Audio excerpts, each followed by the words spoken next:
दर्शकबिन आज हामी कुराकानी गर्नका लागि काठमाडौँ महानगरपालिका वडा नम्बर 14 को वडा अध्यक्षको रूपमा भर्खरै उहाँले आफ्नो कार्यकाल सम्पन्न गरेर निवर्तमान हुनुभएको छ शोभा सापकोटा म्यामको घरमा आइपुगेका छौँ। उहाँसँग उहाँको समग्र कार्यकाल कस्तो रह्यो र अब आउने जनप्रतिनिधिले चाहिँ के काम गर्नुपर्छ त भन्ने विषयमा हामी कुराकानी गर्न लागिरहेका छौँ।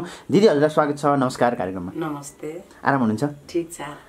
अब भर्खरै कार्यकाल समापन गरेर नयाँ जनप्रतिनिधिलाई चाहिँ पदभार हस्तान्तरण गर्ने तयारीमा हुनुहुन्छ हैन? समग्रमा कस्तो बित्यो दिदी कार्यकाल?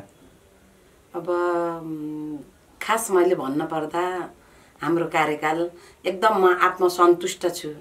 यो हाम्रो कार्यकाल राम्रोसँग मेरो कार्यकाल बितेको छ र 15-20 वर्षसम्म जनप्रतिनिधि नभएको वडा एकदमै अस्त व्यस्त। अब जनप्रतिनिधि नहुँदाखेरि कर्मचारीले चलाउनु भयो, जनताका कामहरू धेरै नै यहाँ थाती थिए, अस्त व्यस्त वडालाई हामी आइकन यो वडालाई एउटा यतिको काम गरेर यहाँसम्म ल्याउनु भनेको यो धेरै ठुलो कुरा हो। र अहिले तपाईले यो वडा हेर्नुभयो भने 5 वर्ष पहिले र अहिलेको वडा हेर्नुभयो भने आकाश जमिनको तपाईले फरक पाउनुहुन्छ। हिजो हामी 5 वर्ष पहिले भोट माग्न हिँड्दाखेरि खाल्टा खुल्टी ढलान गरेको छैन, पिच भएको छैन, ओह्रालो बाटो छ, साडी उचालेर हामी त्यसरी भोट माग्न हिँड्नु पर्थ्यो। एकदमै बिजोग थियो काठमाडौँको जाम, कलङ्कीको जाम, यो धुलो धुवाँ अस्तव्यस्त। तर 5 वर्षपछि हामी भोट माग्न फेरि गयौँ र अहिले जाँदाखेरि तपाईँले 14 नम्बर वडामा कहीँ पनि तपाईँले धुलो टेक्न नपर्ने अवस्था भयो। हिजो पानीको पाइपहरू फुटेका थिए, ढलका पाइपहरू फुटेका थिए, बाटा साङ्ग्रा थिए, हिँड्दाखेरि सिँढी चढेर हामी भोट माग्न जान पर्ने। एउटा म पर्वतको फलेवासमा जन्मेको, पर्वतको फलेवास भन्दा पनि काठमाडौँ महानगरपालिकाको 14 नम्बर वडा त्योभन्दा पनि दुर्गम ठाउँ हाम्रोमा रहेछ। त्यो हामी भोट माग्न जाँदा, हामी घर दैलोमा जाँदा हामीले त्यो हेरेका थियौँ। र जितेर आइसकेपछि, हामीले जितिसकेपछि यो वडालाई एउटा सुन्दर, एउटा नमुना, एउटा जनताले महसुस गर्ने खालको एउटा सुन्दर वडा बनाउँछौँ भनेर हामीले घोषणापत्रमा पनि राखेको थियौँ। र यहाँका जनताले एउटा सुविधा भवन थिएन आफ्नो, कहिले कता भवन सारेको छ, कहिले कलङ्की चोकतिर छ, कहिले मालपोत पुरानो मालपोततिर छ। वडा कार्यालयकै सन्दर्भमा चाहिँ अलिकति धेरै नै बाधा व्यवधानका बिच चाहिँ एउटा भनौँ न महानगरका विभिन्न वडाहरू मध्येको चाहिँ एउटा राम्रो र चाहिँ नमुना वडा कार्यालय बनाउनु भएको छ हैन? यसको बारेमा थोरै चर्चा गरिदिनु न। अब एकदमै राम्रो प्रश्न राख्नुभयो। अब आफ्नो भवन थिएन, तपाईँ यत्रो ठुलो वडा, झन्डै 1 लाख जना बसोबास गर्ने र 18,000 मतदाता भएको वडा।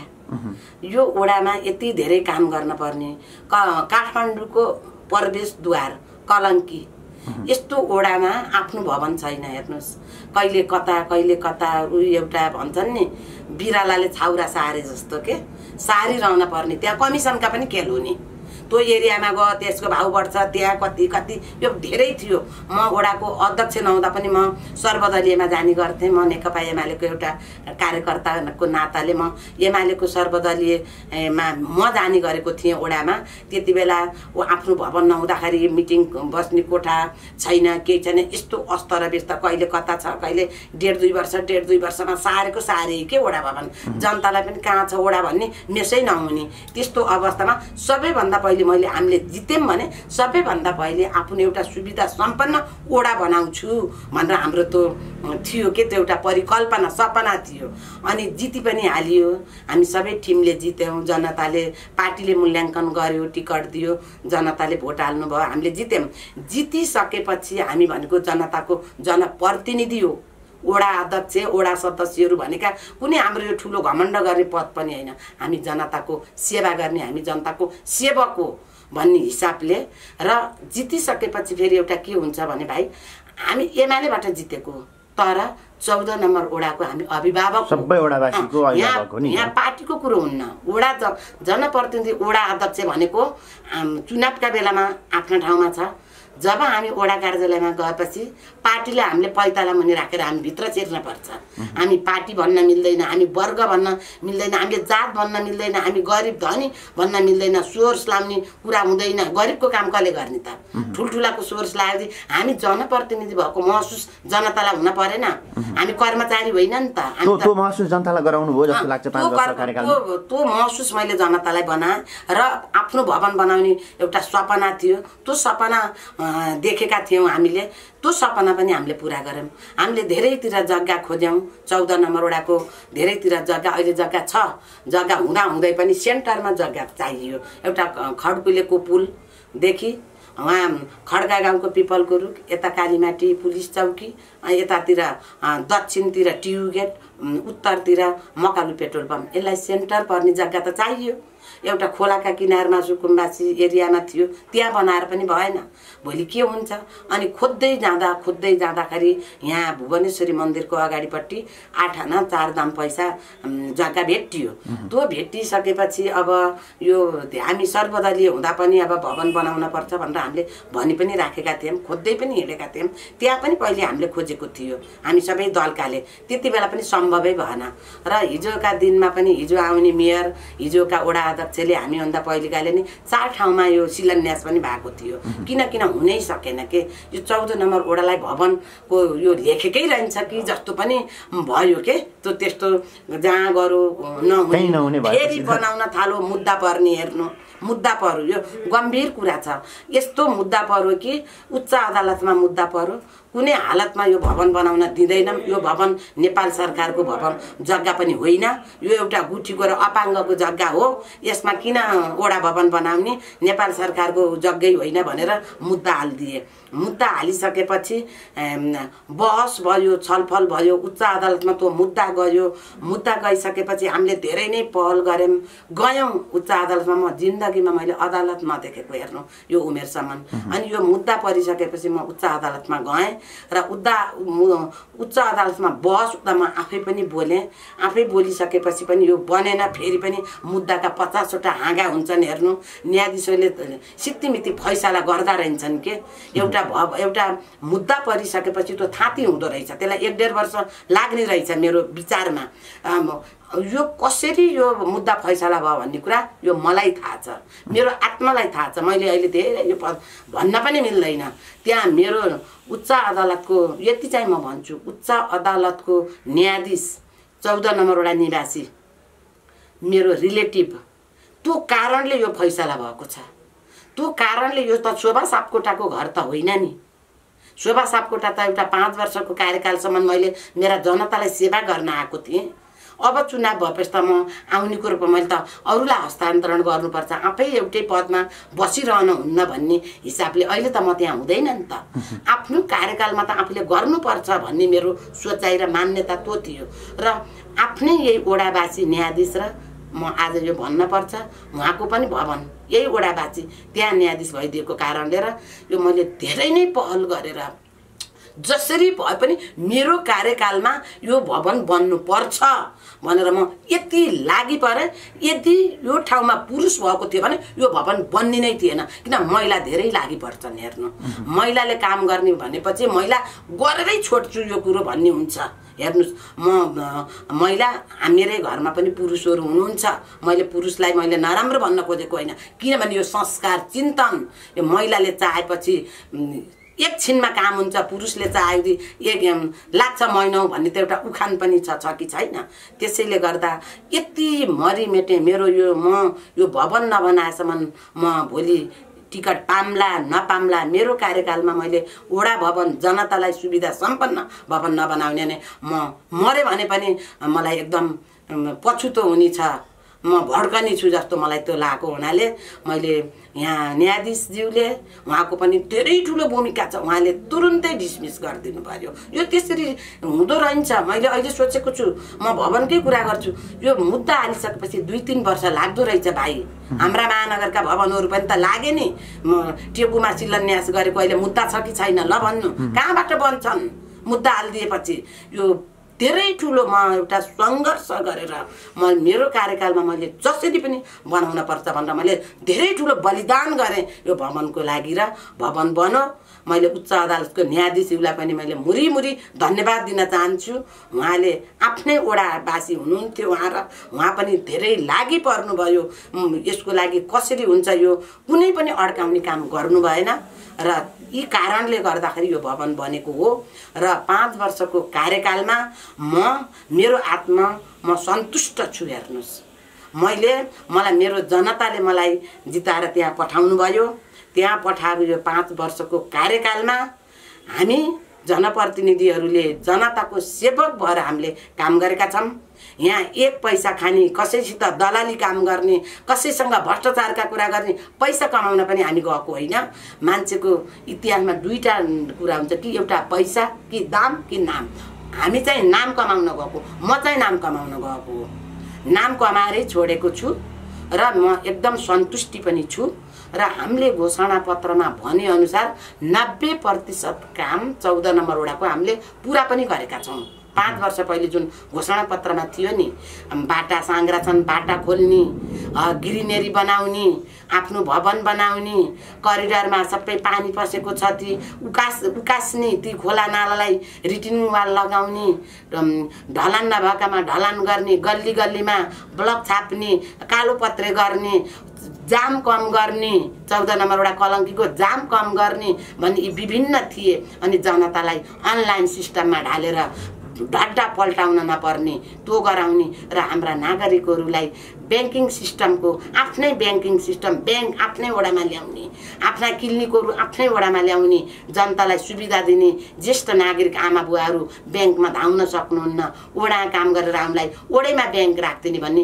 यी सबै कुरा हाम्रा पुरा भएका छन्। अब यति धेरै राम्रा कामहरू गर्नुभएको छ होइन। ती कुराहरू त अब जस्तो हामीले भन्दा पनि समग्र वडावासीहरूले नै महसुस गर्नुभएको कुरा हो। अनि तपाईँले चाहिँ जस्तो अब अर्को कार्यकाल दोहोऱ्याउँ भन्ने चाहिँ त्यो इच्छा किन राख्नु भएन? यस्तो अब के हुन्छ भने मान्छे जनप्रतिनिधि भनेको सधैँ भइँदैन। हेर्नुहोस्, जनप्रतिनिधि भनेको सधैँभरि एउटैले त्यही पदमा दोहोरिरहन पनि जरुरी छैन। आफ्नो कार्यकालमा राम्रो काम गर्ने हो, राम्रो काम गर्दा गर्दै अब हामी अपडेट माथि बढ्ने हो, त्यो ठाउँमा अरूलाई ल्याउने हो। अरूले मौका कहिले पाउने त? एउटै पदमा दोहोरिरहने तेरिरहने यो पनि मलाई त्यति राम्रो लाग्दैन। एउटा आफ्नो कार्यकालमा आफूले राम्रो गरियो फेरि त्यही वडा अध्यक्ष नै हुन्छु भनेर मरिमेट्न जरुरी पनि छैन र मैले त्यसै कारणले गर्दा पनि मैले सहज रूपमा मैले यो वडामा म कोसिस गर्न सक्थेँ। म जसरी पनि मलाई चाहिन्छ भनेर म टेबल ठोक्न पनि जान सक्थेँ, तर मैले त्यो गरिनँ। किनभने ठिक छ एउटा कार्यकालमा आफूले गरियो, अब अरू साथीहरूलाई पनि मौका दिनुपर्छ। अब आफू माथितिर जान कोसिस गर्नुपर्छ। भयो म मेयरको उम्मेदवारी दिन्छु भनेर पनि मैले यस्तै मिडियामा पनि मैले घोषणा गरेको थिएँ। अब त्यो त अब पार्टीको कुरा हो। हेर्नुहोस्, अब हामीले सबै कुरा भन्दै पनि एउटा पार्टीले पनि एउटा कसलाई दिने के गर्ने भनेर पार्टीको पनि एउटा खालको त्यो विचार हुन्छ, उसले पनि मूल्याङ्कन गर्ने कुरा हुन्छ र अहिले पाइएन। नपाइए पनि आफ्नो कार्यकाल सफल गरियो। आफ्नो कार्यकालमा कसरी सफल भइयो भने कोरोनाको महामारी हाम्रै कार्यकालमा भयो। हेर्नुहोस् भाइ, विश्वभरि कोरोनाको महामारीले गर्दा सबैभन्दा पहिले कोरोना देखिएको 14 नम्बर वडामा हो। काठमाडौँ राजधानीमा कोरोना देखिएको 14 नम्बर वडामा, त्यही पनि हाम्रै वडाको हाम्रै छिमेकीमा देखिँदा त्यति बेला कोरोना लागेको घरलाई अछुतो जस्तो ठान्थे। यो घर जलाइदिन पर्यो, मान्छे बाहिर निस्कन दिन भएन भनेर पनि त्यहाँ मान्छे घेर्न पनि गएछन्। त्यो कुरो हामीले थाहा पाउने बित्तिकै हामी गएर यो होइन, कोरोना प्रत्येकका घरमा आउँछ, यो भनेको रोग हो भनेपछि अन्त्यमा आखिरी अहिले कोरोना नभएका त कोही पनि भएनन् नि। अनि यो कोरोनाको महामारीमा जनचेतना फैलाउने, जनतालाई सचेत गराउने काम गरियो, राहत बाँड्ने काम गरियो। 4-5 महिनासम्म लकडाउन भयो, वडा अफिस चलेन, चुलो जलेन। त्यो चुलो नजल्दा हामीले यहाँ सबै वडा र यहाँ सबै समूह, सबै सङ्घ संस्था, क्लबहरू, सामुदायिक प्रहरीहरू सबै मिलेर, सुरक्षाकर्मीहरू, पत्रकार मित्रहरू सबैको सपोर्टबाट हामीले यहाँ कोरोनाका बेलामा खाना खुवाउने काम गरियो। 10,000 घरधुरीलाई राहत बाँड्ने काम गरियो। लत्ता कपडा नभएकालाई दिने काम गरियो। रोजीरोटी नभएकालाई हामीले काम दिएर यहाँ अब भनौँ न पार्कहरू सफा गर्ने, सफा गरेर दिनको 700 रुपियाँ दिने। अब रोजीरोटी नै पाएको छैनन् त्यस्तालाई के गर्ने त त्यसै दिन नमिल्ने अनि हामीले यहाँ काम लगाएर पनि हामीले त्यस्तोलाई काम दिइयो र कोरोनाको कहरमा सुईको कुरा थियो भ्याक्सिन अन्त 200 जाँदा 1500 भ्याक्सिन 14 नम्बर वडामा मैले आफै 14 मैले स्वास्थ्यको डीजीसँग मेरो वडासँग नजिक पनि पर्यो टेकु डीजीसँग म आफै सम्पर्क गरेँ त्यस्तो बेलामा ठिक छ अध्यक्षज्यू तपाईहरुले सम्हाल्न सक्नुहुन्छ भने कन्टिन्यू हामीले 14 नम्बर वडामा 2टा खोप केन्द्र राख्दिन्छौँ भनेर मलाई स्वास्थ्यको डीजीले र रेड क्रसको प्रमुखले मलाई रेड क्रसमा बोलाएर भन्नुभयो हामीले सबैलाई चाहे यहाँको बासिन्दा होस् चाहे नहोस् चाहे दुर्गमको होस् सबैलाई कोरोनाका बेलामा सुई दिने एन्टिजेन परीक्षा निशुल्क गराउने पीसीआर परीक्षा निशुल्क गराउने काम हामीले धेरै गर्यौं यो हाम्रो कार्यकालमा हेर्नुस् धेरै ठुलो अवसर पनि चुनौती पनि यो कोरोनाले गर्दा हामीलाई अवसर र चुनौती दुईटै भयो चुनौती भयो हामीले धेरै दुःख गर्न पर्यो अवसर यो मानेमा भयो कि अहिले मैले 5 वर्षको कार्यकाल मैले अर्कोलाई जिम्मा दिँदा शोभा शोभा शोभा भनेर अहिले रुनी बुवा आमा छन् त्यो मेरो लागि भनेको त्यो सम्पत्ति हो त्यो मेरो गहना हो र किन भन्दा कोरोनाका बेलामा आउनुहोस् है आउनुहोस् त बिरामी भएका छन् हस्पिटल पाइएको छैन यो हजुर हामी त बिरामी भयौं हस्पिटल पिर नगर्नु तपाईको सेवक तपाईको वडा त चाहिँ तपाईहरुको साथमा छ तपाईहरुले हस्पिटल पाउनु भएन भने जसरी पनि मैले तपाईहरुलाई हस्पिटल उपलब्ध गराउँछु तपाईहरुलाई ठीक हुन्छ पिर नगर्नुहोस् भनेर भन्नुभयो तर मैले हस्पिटल उपलब्ध गराउने अवस्था थिएन त्यति बेला त्यही पनि आफ्ना नागरिकलाई त्यति वडा अध्यक्षले भन्दा धेरै ठुलो राहत हुँदो रहेछ हेर्नु उहाँहरुलाई आदि रोग त्यसै ठीक भयो केही गरी हामी हस्पिटल पाएनौं भने हस्पिटल पाउनै गाह्रो थियो नि त अनि त्यस्तो बेलामा अक्सिजन पाउनै गाह्रो थियो नि त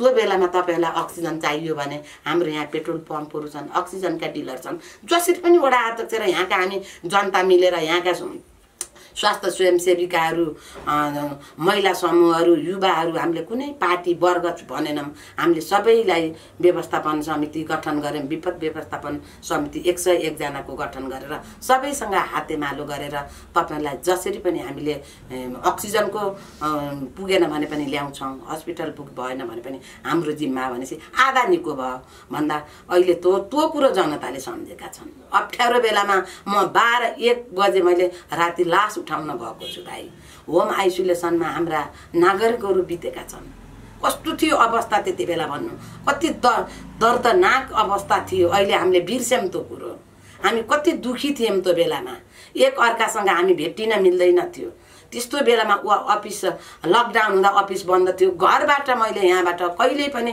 विदेशबाट आउने नागरिकहरू यहाँ बाबुआमा मरेर आएका छन् कतारमा आएर उनीहरू त्यहाँ परिबन्धमा त किन आइस भनेर त्यहाँ फसे कतारका आएपछि वडा अध्यक्षले यसको परिवार यहाँ बितेको छ कोरोनाले भनेर चिठी लेटर दिएपछि छोड्छ अरे त्यहाँ भन्ने कुरो त्यताबाट उनीहरूले बुझेछन् र हामीलाई ती ट्रान्जिटबाट आउँदाखेरि राति मैले घरमा टाइप गरेर कतार अमेरिकातिरका यी ट्रान्जिटहरुमा हामीले चिठी पठाएका छौं हेर्नु अनि उहाँहरू घरमा आउन पाउनु भएको छ र आधा मध्यरातमा होम आइसोलेसनमा बितेका बिरामीलाई कि मेरा सदस्य जान पर्यो कि म आफै जान पर्यो आर्मीको आउँदाखेरि उहाँहरुका लास उठाउन आउँदा हामी गएर मुचुल्कामा सही नगर्यौं लास नउठ्ने मेरा सदस्यज्यूहरू पनि जानु भयो कति ठाउँमा म आफै पनि गएँ हेर्नु म महिला भए पनि मैले 12 बजे 1 बजेमा राति भनिन किन म महिला हैन म यहाँको वडा अध्यक्ष हो म जनताको सेवक हो म आफू मरेर भए पनि अरूलाई बचाउन पर्छ म मैनबत्ती हो आफू जल्छु मेरा जनतालाई बचाउँछु भनेर म त्यसरी लागे त्यसको फल अहिले मैले पाएको छु महिला दिदीबहिनीहरू किन पाउनु भएन हजुर किन छोड्नु भयो भन्नुहुन्छ ज्येष्ठ नागरिक बुवा आमाहरू हजुर किन छोड्नु भयो एउटा कार्यकाल हजुर आउनु पर्थ्यो तपाईले किन छोड्नु भयो भनेर ज्येष्ठ नागरिकहरूले भन्नुहुन्छ यहाँका उद्योगपतिले भन्नुहुन्छ तपाई आउँदा हामीलाई धेरै सजिलो थियो अध्यक्षज्यू के कारणले तपाईले छोड्नु भयो हामीलाई तपाईले पहिले भने भए हामीले पनि लबिङ गर्थ्यौं होला भनेर व्यापारी र उद्योगपतिले मलाई प्रत्येकले फोनरी रहनु भयो मैले के भने म कसैसँग एउटा कार्यकाल राम्रैसँग मैले बिताएँ तपाईहरुको सबैको साथ र सहयोग मैले पाएँ सबैको साथ र सहयोग हाम्रा जनप्रतिनिधिदेखि लिएर यो सबै जनताको साथ र सहयोग पाएपछि काम गर्न सकिन्छ यो जनप्रतिनिधि मत भनेको केही पनि होइन। हामी सबैको हातेमालो गरेर तपाईँहरू जस्ता मिडियाले पनि मलाई धेरै राम्रो गर्नुभयो। मिडियाले भन्छन् नि मिडियालाई पैसा दिनुपर्छ इन्टरभ्यू लिन जाँदाखेरि भन्ने पनि चलन छ। तर मसँग यति मिडिया आउनुभयो यो कोभिडको बेलामा, यही बैठक कोठामा बसेर एबी न्युज पनि आउनुभयो, कान्तिपुर पनि आउनुभयो, ओके अनलाइन खबर पनि आउनुभयो, सेतो पार्टी पनि आउनुभयो, रातो पार्टी पनि आउनुभयो। यही बैठकमा बसेर मैले धेरै मिडियालाई मैले इन्टरभ्यू दिएँ। तर मैले कसैलाई मैले एकचुका दिन परेन। मैले मिडियालाई मैले कसैलाई के भन्छन् मिडियालाई त किन्न पर्छ, यो गलत रहेछ। मिडियाले असल मान्छेलाई खोज्दै आउँदो रहेछन् भाइ। म इन्टरभ्यू दिन्न भन्दा पनि अहिले पनि यो उम्मेदवारी दिने बेलामा मलाई धेरै मिडियाले मलाई मेरो इन्टरभ्यू लिन खोज्नु भएको थियो। फेरि आवेशमा केही होइन केही होला, दुखी मन हुन्छ, जनताले किन पाइनस् भनेर चित्त दुख्दाखेरि केही भनिएला। म अहिले तपाईँहरूसँग इन्टरभ्यू म अहिले दिन्न भनेर मैले कति मिडियालाई मैले इन्टरभ्यू नै दिइनँ। हेर्नु म भनेको थिएँ यो धेरै गाह्रो काम। अहिले जनता अहिले सबै खालका जनताहरूले हरेक टोलबाट गुना तपाईँले नपाउँदा हामीलाई धेरै नै पिर परेको छ भन्नुभएको छ। मैले के भनेको छु, पिर नगर्नुहोस्। शोभा सापकोटा बाचनजेरी तपाईँहरूको साथमा हुन्छ। अब जस्तो सकन्जेरी शोभा सापकोटा तपाईँहरूको साथमा छ। म निष्क्रिय जीवन बिताउने त होइन नि त। म ओडामा जो ओडा अध्यक्ष आए पनि मैले सपोर्ट गर्नुपर्छ। चाहे मेरो पार्टीको आओस्, चाहे काङ्ग्रेसको आओस्, चाहे अर्को कुनै पार्टीको आओस्, हामी सबै मिलेर गर्नुपर्छ। र जनतालाई तपाईँहरूलाई परेको दुःख पर्दा शोभा सापकोटालाई सम्झनु भनेर भनेको छु। तपाईँले थुप्रै राम्रा कामहरू गर्नुभएको छ, कति कामहरूको भर्खर सुरुवात भएका थिए होइन। अब नयाँ जनप्रतिनिधिहरूलाई चाहिँ तपाईँ के भन्न चाहनुहुन्छ, जस्तो के गर्नुपर्छ यो ओडाको समृद्धिका लागि तपाईँ? अब जनप्रतिनिधिहरूलाई मैले के भन्न चाहन्छु भने 2-3 दिनमा हाम्रो रिजल्ट सिद्धि आउँछ होइन। अब को आउनुहुन्छ त्यो त अब भोलिका दिनमा थाहा हुन्छ। जो आए पनि अब अधुरा कामहरू छन्। हेर्नुहोस् हामीले हिजो घोषणा पत्रमा प्रतिबद्धता पत्रमा लेखेका कुराहरू एउटा मेन भनेको 2.5-3 किलोमिटर करिडर खोल्छौँ भनेको थियो। हामीले यता मालपोतको अगाडिबाट खड्कुलेको पुलसम्म त त्यो अलरेडी भइसकेको छ, त्यो खोलिसकियो। अब भनेको भाटभट्टिनीबाट यता वैद्य हस्पिटलको त्यो दोबानसम्म दुईतिर करिडर खोल्नु छ। हाम्रै पालामा यो करिडर पनि खोलिन्थ्यो। हामीले एउटा डिपिआर पनि तयार गरेको थियो। बागमतीले नै हो फेरि है, सम्पदामा खोल्ने भनेको बागमतीको पैसाले गर्नुपर्छ। र यो 14 नम्बर खोलाको यो बल्क खोलालाई अलिकति यसलाई अलिकति माछा हिजो आउँदा माछा खेल्थे। हेर्नु हामीले यो घर बनाउँदा त्यहीँबाट पानी ल्याएर यो घर बनाएको। अब अहिले सबैतिरबाट मलमूत्र ढलहरू झरेको छ। अब यस्ता खोला नालालाई एउटा हिजोको अवस्थामा बनाउनको लागि यो मलमूत्र यी ढलहरू त्यहाँ हाल्न मिल्दैन। हामीले त्यो एउटा ठुलो मिटिङ बसेर त्यो कुरा गरेका थियौँ। ठुलो ढलहरू राख्ने यी भएकै अहिले त सेफ्टी ट्याङ्की नभई नक्सा पास पनि हुँदैन। कसैले त्यहाँ हालिसकेको अवस्थामा ठुलो पाइपमा बागमतीको पाइपमा लगेर मिसाउने, यो खोलामा मिसाउन नदिने र यहाँ दुईतिर करिडर खोलेर कमसेकम यताको जाम पनि कम हुन्छ। यसलाई हरियाली बनाउने, ग्रिनेरी बनाउने। अनि यसमा अब यसो मर्निङ वाक गर्दा पनि यहाँका जनतालाई आनन्द हुन्छ नि त। त्यो बनाउनको लागि भनेर हामीले धेरै ठुलो पहल गऱ्यौँ। एउटा कमिटी पनि गठन गऱ्यौँ। कोरोनाको कहरले गर्दा पैसा जति सबै कोरोनाको बजेटमा गएर थन्कियो अनि बनाउन सकिएन भनेर बागमतीको इन्जिनियरले, यो क्षेत्र हेर्ने इन्जिनियरले भन्नुभयो। अब आउने जनप्रतिनिधिको पहिलो काम भनेको करिडर खोल्नुपर्छ। अब अरू ठुला काममध्ये एउटा यो छ। अब अरू धेरै ठुला काम अब छैनन्। अब भित्र बिग्रेकालाई भत्काउने, खाल्टाखुल्टी पुर्ने। बाटोघाटो भनेको 5 वर्ष पहिले बनाएका ढुङ्गा उक्कन सक्छन्। अब पिच भत्कन सक्छ। यिनै पिचलाई ढुङ्गा यी ब्लक यिनीहरूकोलाई नै व्यवस्थापन गर्ने हो। ढल पनि हामीले बनाइसक्यौँ भाइ। अब ढलको पनि त्यति समस्या छैन। खानेपानीका पाइपहरू थिएनन्, हामीले खानेपानीका पाइप सबै बिछाइसकेको छ। अब रिङ रोड बाहिरको कुरा हो। रिङ रोड बाहिर पनि मेलम्चीले एउटा सर्वे गरिसकेको छ। रिङ रोड भित्र त अब केही पनि गर्नु छैन। र अबका जनप्रतिनिधिले यिनै काम पाइप लाइनमा छन् नि।